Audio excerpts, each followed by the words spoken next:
UFP, the United Federation of Podcasts.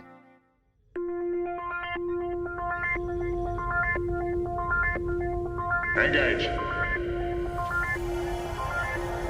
78 years have passed since the days of the original USS Enterprise. Now a new Galaxy Star ship has been designed.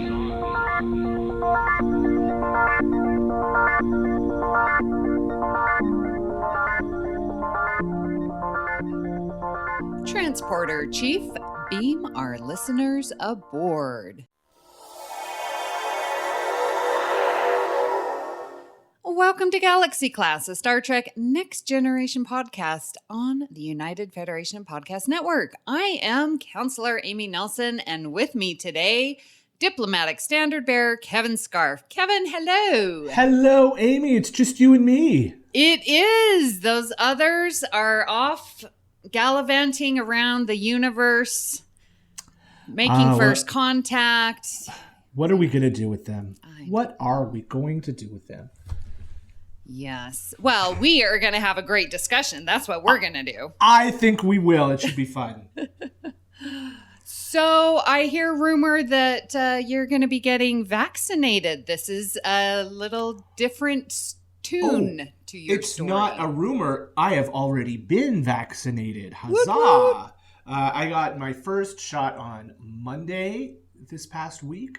I got the AstraZeneca virus vaccine.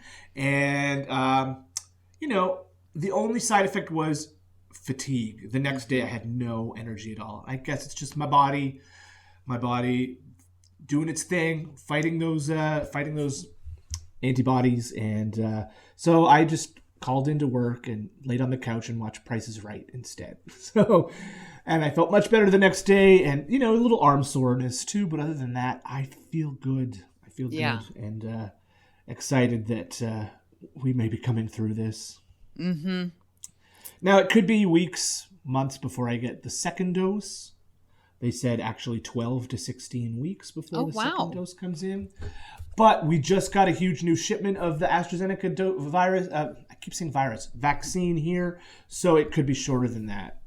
They do recommend 4 weeks for the, at least 4 weeks for the second dose. Yeah. So it's all good. When I got my second one, because of the appointments, it was a good 6 weeks for mine. And I was getting worried, and they're like, no. It just 4 weeks or more. That's okay. And I was like, okay, I will trust you. You're the expert. Well, they're down to people over the age of 30, I think, can get the vaccine now. And it might even be younger than that. I know they're opening it up to everybody very soon. Hopefully our numbers start to come down soon. We've just been hit so badly with the variants that our hospitals are clogged. So knock wood that things will get back to normal soon, especially with the summer coming. People need to get out and see people. Yes. Yes, people need to come down to Vegas. Yes, there's that too. Yes. Oh, my goodness. Well, let's check the communication arrays to see if we have any comments from our listeners. Logs accessed. Well, we did have one comment regarding our Batleth battle, which was coming of age versus justice. And this was from Christos on Twitter. And he said, it was a great debate, my friends. It's coming of age for me, though. I'm sorry, Amy. People just don't care for justice. I really don't understand this. I felt like I gave my arguments as to why it's a superior and more philosophical and thinking episode, but yet everyone, nope, coming of age. I'm like, it's not even that great. Whatever. Christos, you let me down. Oh. Well, maybe you'll get your own in on the next one. Maybe. Now, thank you so much for leaving us that comment, Christos, and I will be talking to you later about your selection choice.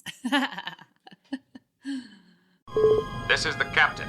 Senior officers will report to my ready room immediately. Well, for today, we are going to have another What If movie edition. Very excited.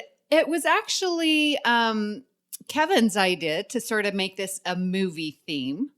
Well, I see the outline and you put your choices for your what ifs in, and they both seem to have a bit of a movie theme to them. So I'm like, well, why don't we make this an all movie what if episode? We don't talk about the movies very often on this show, and I think we need to give them a little more attention. So what better way to do it than by totally coming up with new ways that the movies could have turned out? Yes. And I'm very excited, yes, because we don't talk that much about the movies, so we get to now today. Yes. So the first question, which actually came up when we did our data profile, which was Galaxy class number 23.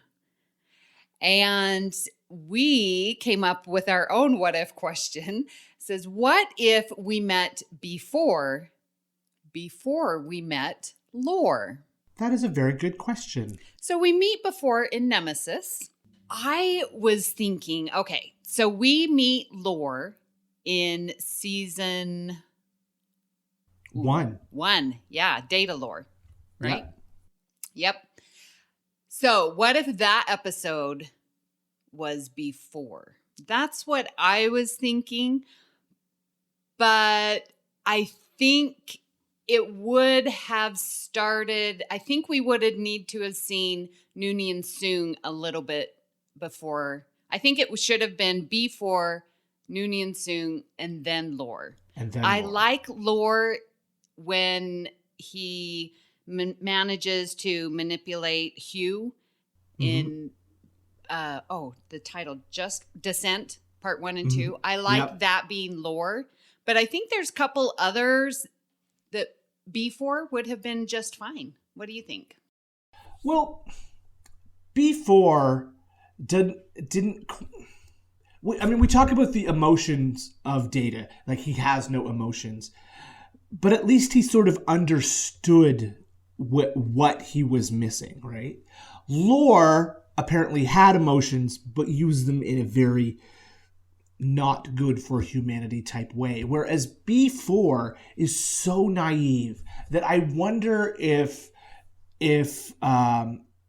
events where we had seen Lore, if it had been B4 instead, if Data would have, what am I trying to say? If Data would have been able to convince B4 to do things otherwise. Like, I'm thinking specifically of the very first time we see Lore is with the crystalline entity, right?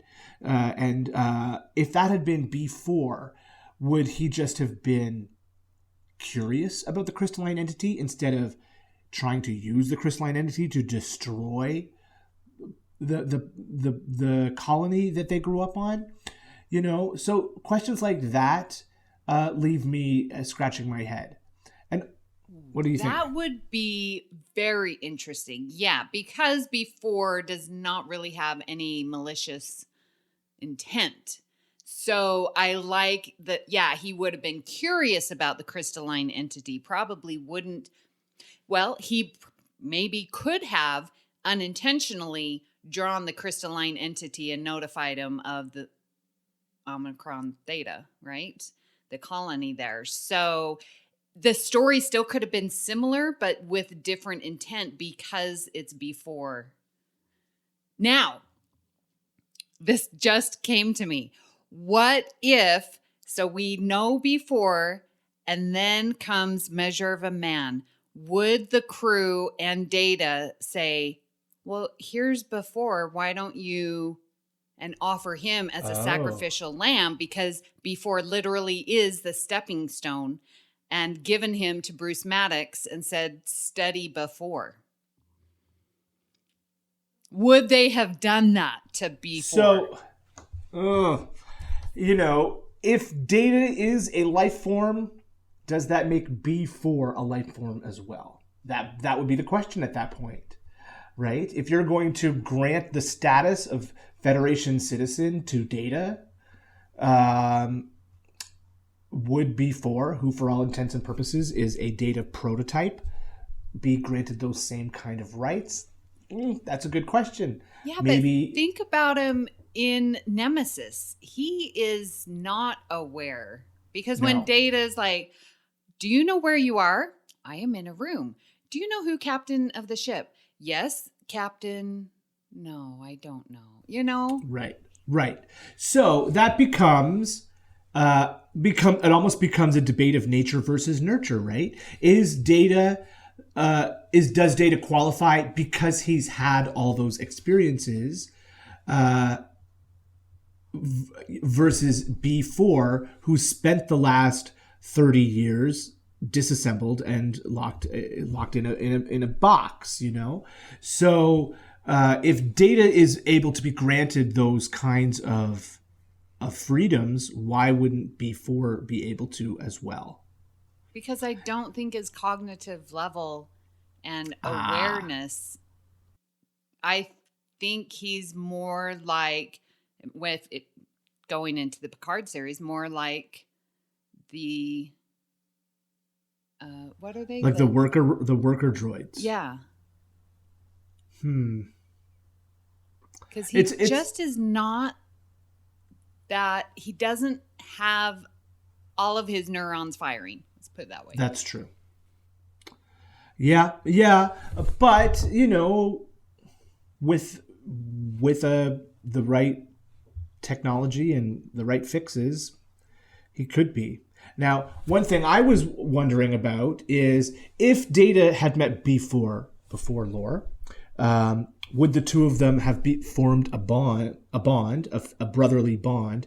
So when they eventually did encounter Lore, there would be two of them to help take him down. So would they have been able to maybe convince Lore, or if they had to physically stop him from doing what he did with the Borg? Right, because for Lore, like in the one episode where he pretends to be Data, like he couldn't pretend to be both Data and before and like take out both of them. Right. Yeah. And you would think that if he was pretending to be Data, B4 would recognize that. And if he was pretending to be B4, Data would recognize that. There would just be another Sung android there that would be able to see that. So do you think that B4 would stay on the ship once they found him, or? Well, I don't know where else he would go. He didn't have a home anymore. The colony had been destroyed. The Sungs are long gone. I would assume he would stay with Data and until he had the cognitive ability to make a decision for himself. He's like a child, right? Well, you're assuming that he can grow. True, but I feel like Data has, so why wouldn't he be able to? Just because of the nature of his positronic matrix? So you think that for sure the crew would not offer B4 up to Bruce Maddox and to research? Because they see Data as a person, I would assume that they would see his brother as a person as well. I think they might give B4 the choice, but I don't think they would just send him off. I think if anyone would, I think it would be Data, because he doesn't have the emotional connection. Because he, at the end of Measure of a Man, was, telling Bruce Maddox, continue your research and we can continue discussing and researching together and I will help you. And I think Data could have seen this as, just logically speaking, the next step of research. I would see him offer B4 up ahead of anyone else on the crew. That totally makes sense to me. But again, I think Data did not want to go with Bruce Maddox. And I can't see him forcing his brother to go either. That's true. I think he would leave the choice up to B4. I don't know if Bruce Maddox would actually have grounds, because the only reason why Bruce Maddox has grounds is because Data is in Starfleet. B4 wouldn't be in Starfleet. So it couldn't be like mandatory. And would Data be considered B4's legal guardian if he doesn't have the faculties of an adult Federation citizen? Yes, he would. Here's another question, too. B4's positronic matrix was stable. It worked. Would Data have been able to use that when creating Lal? Huh. I bet with Data studying B4 that his success with Lal, I mean, it would have been a success. Right. Oh, and we could have had Lal. This needs to happen. Rewrite. Yeah, I do. I think you're right, because now Data's going to have the advantage of seeing, right? I mean, Not he can't only see lore, his own brain. but yeah, seen before, and the progression that his own father did to create him. Mm-hmm, mm-hmm. I think it would have changed the Sung family of androids immensely if B4 had been around from the beginning. Right? Him and Data would have helped Lore. Yeah. Lal would have been alive. Oh my gosh. And what about Data's mother? Juliana. Juliana. Like, would she have known B4? Well, yes. Well, yes. I would think. Yeah. So that would have been an even bigger family reunion. Yes. Yes, it would have. I like it. I do too. But, things turned out the way they turned out. Yeah. And I'm just glad we have B4. yeah, we don't know where he is during the time of Picard, though, do we? They never mentioned him? Yeah. Of Star Trek Picard? Right. Like, he's got to be out there somewhere. Did they leave him turned on at the end of Nemesis? Well, remember the last thing we saw was Right. him whistling Blue Skies.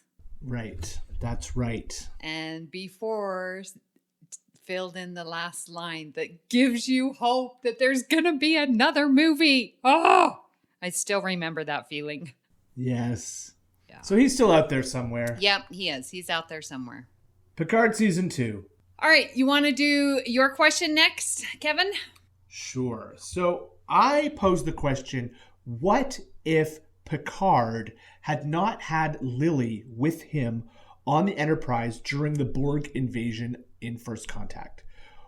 Would he have gone full Captain Ahab and just gone after the Borg Queen without thinking about it first? This is such an amazing question, because the first time I read that, I was like, yeah, he would have. He would have lost it, because we already saw in the movie, like, Beverly couldn't get to him.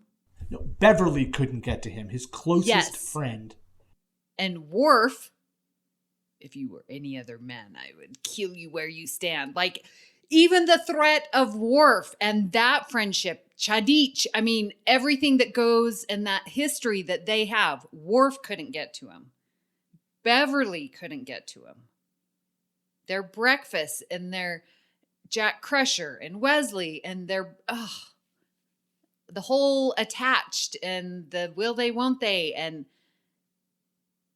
Picard was, serious Ahab. It took an outsider from the 21st century to say, don't be an idiot. I got to think that he would have just jumped in guns a-blazing. And, we're very lucky that nobody died during the plot of that film. Like, it would have been very easy. Like, I'm not saying nobody died. There were lots of crew members who got assimilated, including Lieutenant Hawk. But none of our friends got killed. I think if Lily hadn't been there, somebody might have. And it might have been Picard himself. But yet, I think with Picard's experiences and his continual, and I think sort of him being a diplomat is in his DNA. But I mean, again. But that wasn't going through his head at that time. No, it wasn't. He was full on Captain Ahab, and she called him that. Where's your evolved sensibilities now? Yeah. Ooh, Such good scenes. We didn't get to see Riker and Troy try on Picard. Do you think that they would have had any more success being number one and being, Troy, empath? Yeah, I mean, he does trust her empathic abilities. If she had been there and been able to say to him, Captain, like, you're not thinking straight. I can tell you're not thinking straight. Maybe. But wasn't she drunk at the time? Yeah, well, they were both down on the planet. I really do wonder about Troy and Riker, if they could have, not together, it would have been only one of them. Right. If they could have convinced Picard to slow his row and think about this logically and not so passionately. I'm almost wanting to give it to Riker, but the small scenes that I continually talk about, how Troy is an amazing counselor and her relationship with Picard, like even at Generations, when he lost the family and she just knew exactly what to say and how to comfort him. I'd like to think it was her, but I really think that out of any of them, I think it would be Riker, because he, I think, could raise his voice to Picard like Lily had to do. So I do think if Lily wasn't there, he would have gone and just, gone off the deep end. I really do. But if Riker wasn't on the planet, I think he would have been the only one to save Picard. I think Picard would have gone off by himself to try to take care of the Borg Queen. I think she would have been able to stop him, and I think you would have you could have then cut to a scene of Riker and Troy down on the planet, hearing a communique from the ship. I am Locutus of Borg. Ooh. And then Riker would know that things have gotten really, really bad. Worse. Yes. Yeah, I don't think they would have killed him. I don't think the Borg would have killed him. I think they would have reassimilated him. Oh, completely. Yeah. Yeah. I think the Borg Queen was in love with Locutus. Yes. That was her connection. And she wanted, she said, told Data, I want an equal. Well, you had one with Locutus, but you let him get away. Now, we do still have Data there. I don't know if he would have still been like the wolf in sheep's clothing, and because he sort of, we thought Data had been assimilated, and then we learned, I have not. I am on your side still. We may still have gotten that moment, but maybe it would have come down to a confrontation, with Data trying to stop Picard, or I don't know, or I still think someone might have died if Lily hadn't been there. So if Picard, as you said, went over there by himself, got reassimilated and to Locutus status again, do you think because of his previous assimilation that the second one would have fully taken and he would have lost his individuality and become full Locutus? I think maybe. Because I think after that first time, the second go around's going to take so much more. Because we learned in Picard, in his conversation with 7 of 9, that he still feels like he does have a connection with the Borg. So if he had been re-assimilated at that point, I don't think there would have been any getting him back. Right. So I like what you were saying. If Data was still there, he could be the one who could infiltrate. And with the Queen and Locutus attacking the Enterprise, Data would have sacrificed himself and said, like he did, fired the torpedoes, but they missed the Enterprise, and then destroyed the Borg, but then he would have been lost as well. But the Enterprise crew would have been able to continue. That is a good possibility. Yeah, I think it would have been a much different movie, a much different outcome if Lily hadn't been there. That's one of the best scenes in that movie too, where she just tells him off.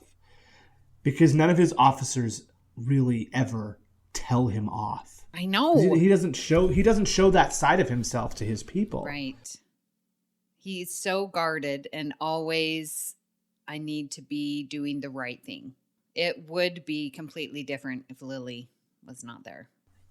We talk a lot of times on our what ifs about, well, how does that affect things going on? Now we're almost to the end of our stories with our next gen family. So we just wouldn't have had Picard for Insurrection, and Nemesis would have been a totally different thing too. Without Data or Picard, we still would have had Shinzon, right? The clone of Picard. There still could have been a way.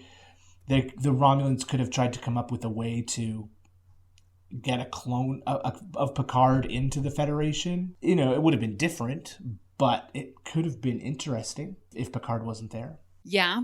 Because it actually would have been even more of a twist if Data did end up dying in First Contact. And then in Nemesis, when they're going around Narada 3 to find the pieces of B4, they would have thought with a positronic brain that was pieces of Data, and that would have been a strong pull for the Enterprise D to go, or E at this point, to go and search for Data.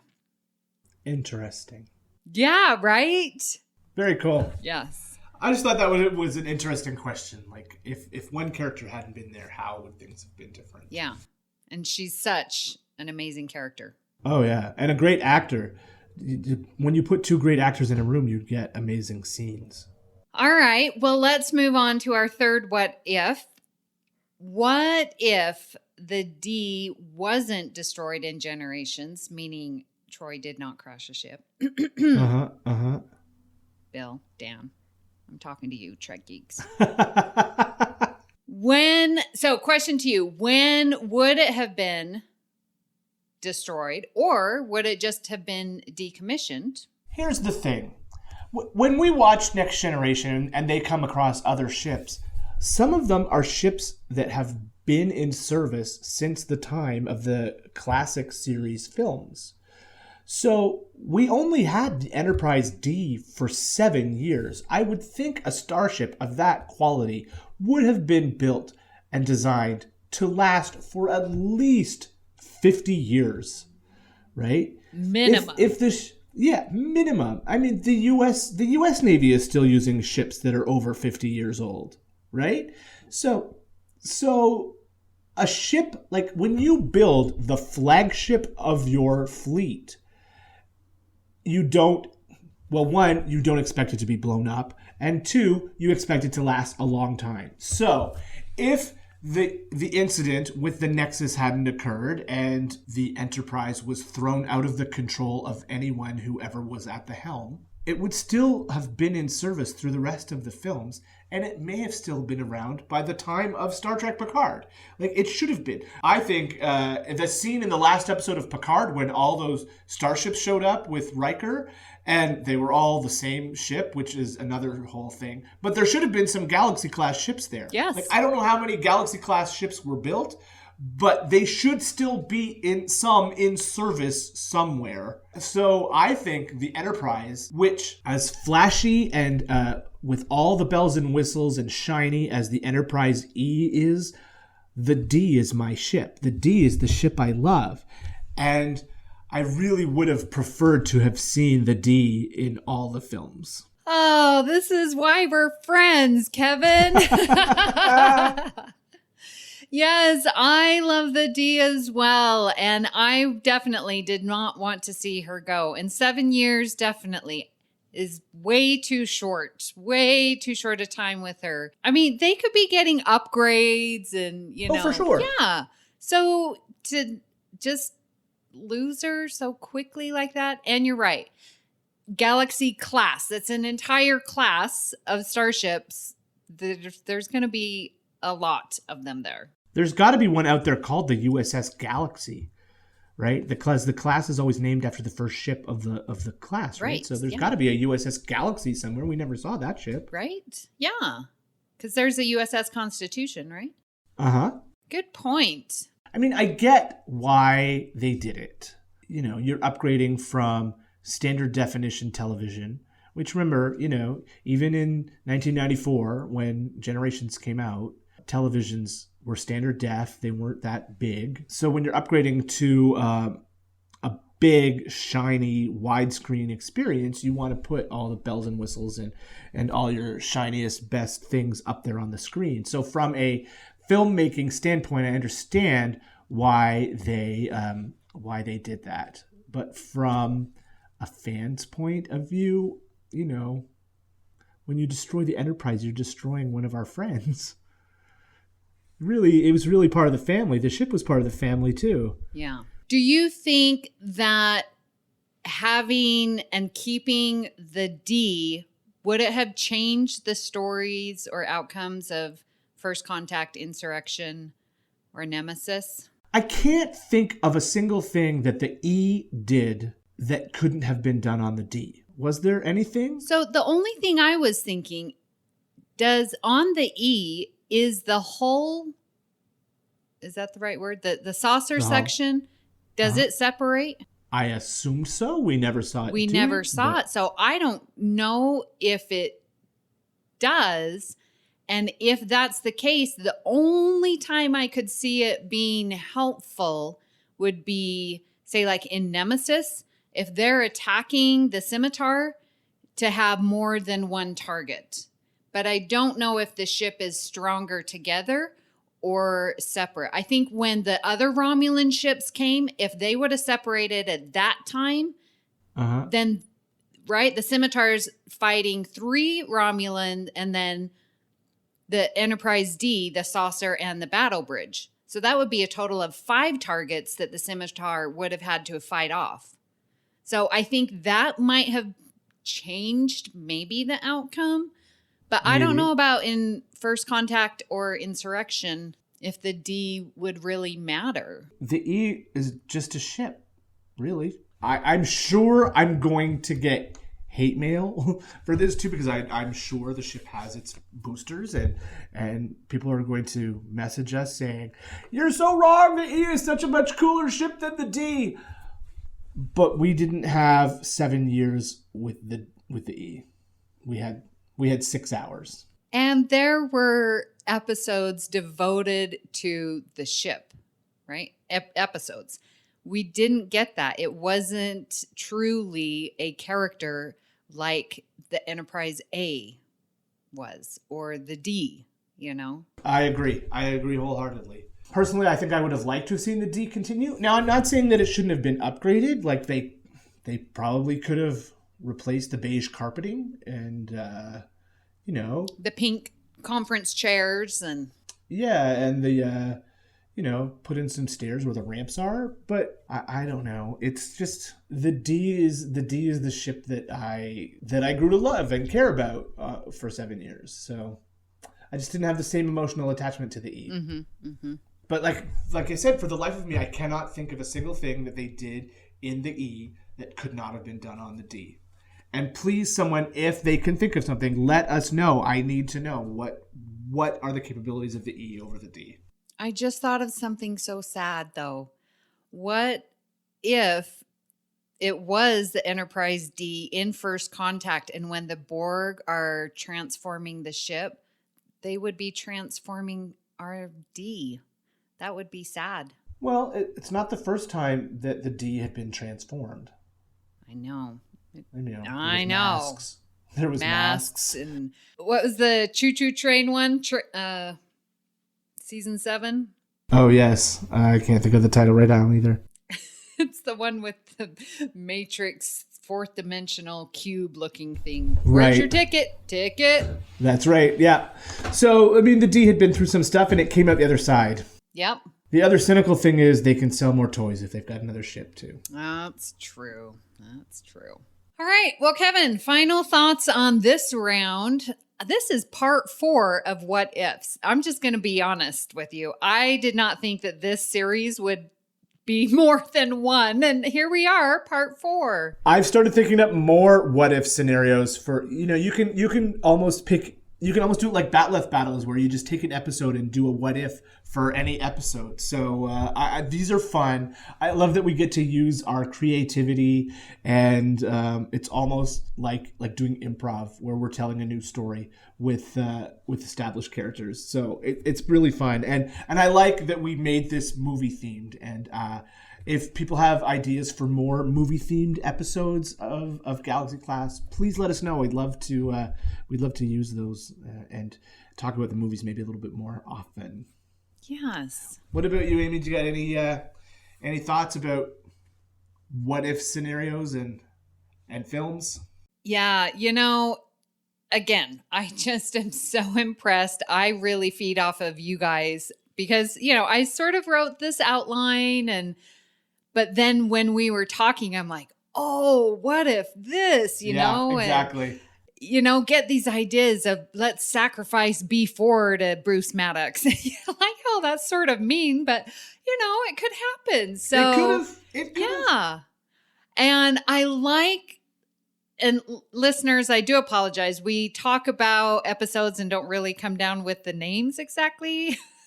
But I like that because these what if scenarios, it's a holistic approach. So we get to think about the entire timeline and not just, a specific episode, that we're like, okay, cause and effect. If what's going to happen down the line if we lost the D and, whatever. So it's really fun because it almost pushes us and our knowledge because it is so holistic. Yeah, it's just fun. Good fun. Incoming transmission. Well, we'd love to hear your thoughts on today's show and hope you join the Facebook group Federation Council Chambers. You're welcome to start any conversations with us or add any general Star Trek info and news. Everything you want to share with the group is right there. If you would like to send us an email, you can email us directly at galaxyclass@ufp.earth, and we will read your email on the show. You can also follow us on Twitter. We are at GalaxyClassPod. Please hit the subscribe button on Apple Podcasts or wherever you get your podcasts and leave us a star rating and written review. We haven't gotten one in a while, but that's okay. It is quite okay. Yeah, we just would, drop us a line here and there. It also helps others to find our show. You can follow the entire network's podcasts with our master feed by searching United Federation of Podcasts. This way, you won't miss any of our fine shows like All Good Things, Franchise Fatigue, Always Hold On to Arrow, General Quarters, Mickey's Marvels, and Infinite Diversity. Kevin, where can people find you when you aren't talking Picard off a ledge? Well, it's a good thing Picard is generally very stable. I do not have to do that very often. But, you just have to throw him a verse in Shakespeare, and usually that will calm him down, and he'll be okay. Don't call him Ahab, though. He does not like that. But if I'm not doing that, you can find me on a couple of other podcasts I do, which include True North Nerds, a general nerdity podcast, which I do with a couple of local friends. Our latest episode has just dropped, and we talked about the end of the animated series Invincible, which was on Amazon Prime, and Falcon and Winter Soldier from Disney Plus. I also do Stage Whispers, which is a local theater podcast about live theater in Central Ontario. So, Amy, where can people find you when you are pulling up the Enterprise D so it does not crash land on that planet? Yes, we are not crashing the Enterprise D, ever. Well, you can find me here on the network. I'm hosting All Good Things. And our last episode, we just did another medical ethics episode, but this time we had a future doctor on our show. So it was so much fun. He filled us in, Mahendran, a listener and patron. So that was so much fun. And I'm also on Union Federation. Kevin, that's such a fun show. We're talking Orville and Star Trek. And we're doing these comparisons. And we compared the episode in the Orville where Kelly becomes like a god, and we compared it with Who Watches the Watchers, where the Picard and the Kelly. So much fun. So much fun. Yes. But you can also find me on Twitter at Miss Amy Nelson, and of course in our Federation Council Chambers group. Priority 1 message from Starfleet coming in on secured channel. If you'd like to help us keep all of our shows coming to you each week, you can become a patron of the network on Patreon. Visit patreon.com/UFPearth to get all the details. We would like to recognize our producers, Brandon Shemutala, Ken Tripp, Zach Moore, and Tony Robinson. We would also like to thank Zach Tripp for our opening and closing music, and Tony Robinson for our amazing artwork. Thank you for beaming aboard the Galaxy class. And until next time. You better find a way to make it easy, soldier, or I'm going to start pushing buttons. Great joy and gratitude.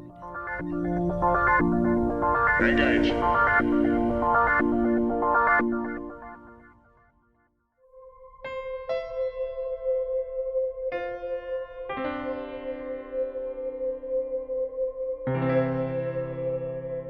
This has been a production of MTMR Media Works.